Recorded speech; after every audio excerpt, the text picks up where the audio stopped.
Na bouty ceithre canistas na Craobh Liathróid Láimhe ceithre falla single le barc an crócaigh ag an deir seachtaine. Seo túris go Tomás Macatír. An chiairclathe bhí ann an champaign ó 2022 Diarmid Nash an Cláid ar gcuine Michael Hidigan ó Chorcaigh. Thosnig fear an Cláid anna bhar fad.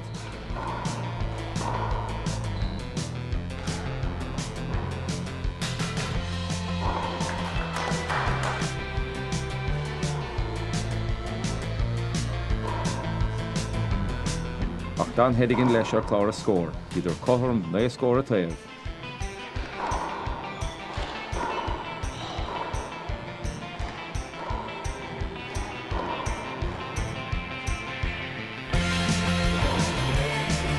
Bhíon ciairclathe ar ás ar fad, de bátaí fada imirthe agus scill na úntach á thuspáinte an gháin roimh.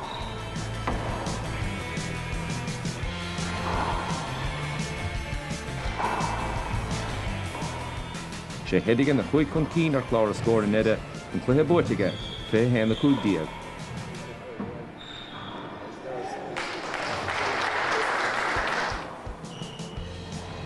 Bhí ar Nash an tarna cluthe a bhuachtant, agus thosna sé go láidir sa chutha sab.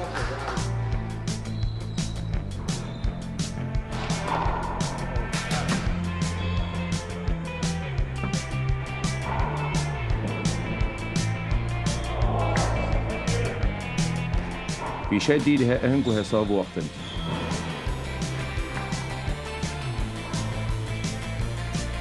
Thosbáin sé an luas agus an scill atá aige, a chun buachtant fé héan na héanaíag.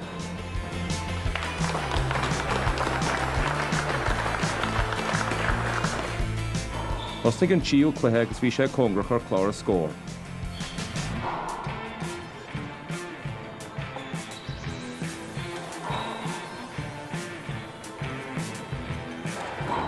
Ach sé Nash a thug na scór nuair na bhíad ar ann.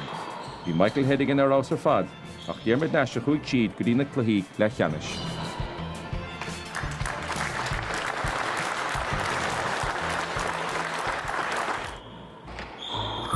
Siad Peter Funchin Kilchuinnig agus Daniel Relihin Chorcaigh a thug aigear a chéile sa tarna cluthe. Thosnig Funchin an na láidir le scórna á thugant ige leis an lámh clé agus an lámh deas. Bhí Funchin 10 náid chun cín ar clár a scór, sar a bhór Relihin an chiad scór.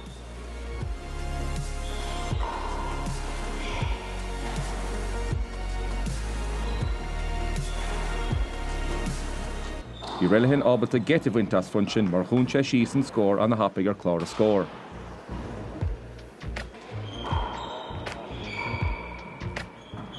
Ach sé Funchin a bhuaig an ciairclathe fé héana na seach díag. Thosnig Relihin an na láidir sa tarna cluthe.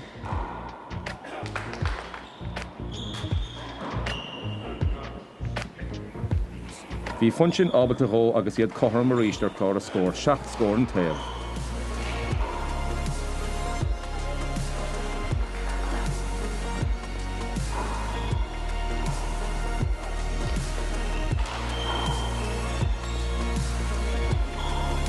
Idir a ríist cotharm ag deire an chluithe sa le scór na Beo a teachtó Relihin.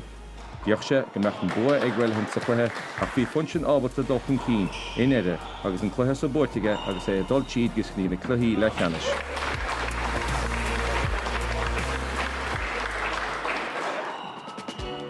Tálaigh David Walsh ó Chorcaigh dus na cluichí le cheannis le bua na fé héana na héanaíag agus fé héana na héanaíag sa tarna cluithe ar Gavin Kyle ó Bhíontáin.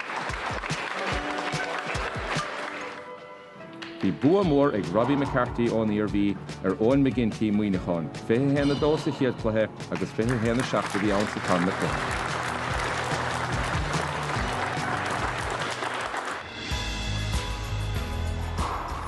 Na bátaí cathrú canis bhí Siananí choirín na Gaillimhe i gcuine Amy Brennan Kilchuinnig.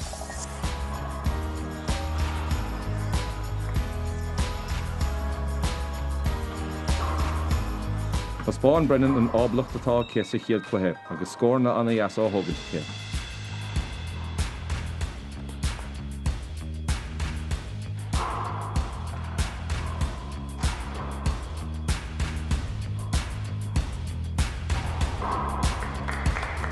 ach dan sí anna lé, agus bhíidir cotharm ceithre scór díag a taobh. Is an áitse a thóg síana cansaíocht ar a gluthesa, agus an chiad cluthe buaice fé héin a cethar díag.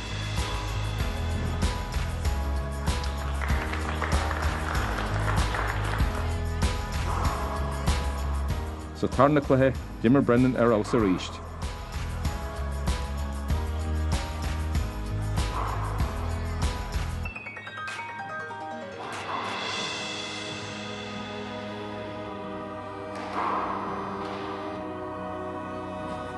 Ach bhí sianna ní choirín ábalta an bhróig a chur síos nuair a bhí sé tastáil.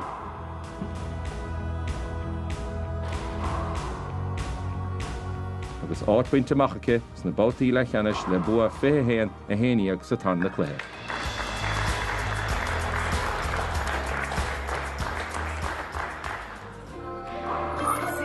Bhí Elise McRory tíreoin na tuairtaigear níomh Heffernan na Gaillimhe.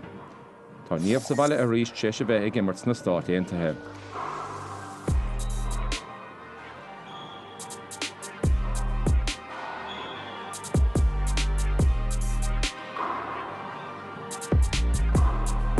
Side out. An sí chun cín ar clár a scór is an chiad cluthe buaice fé héana a tídíag.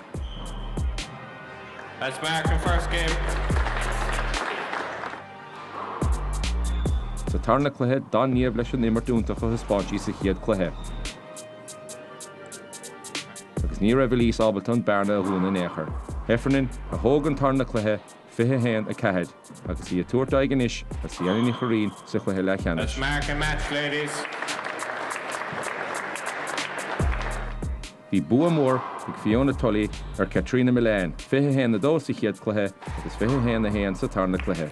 Agus í inis ag dul siad chun aigethúirt ar Molly Dag Kildara sna cluthaí le cheannis.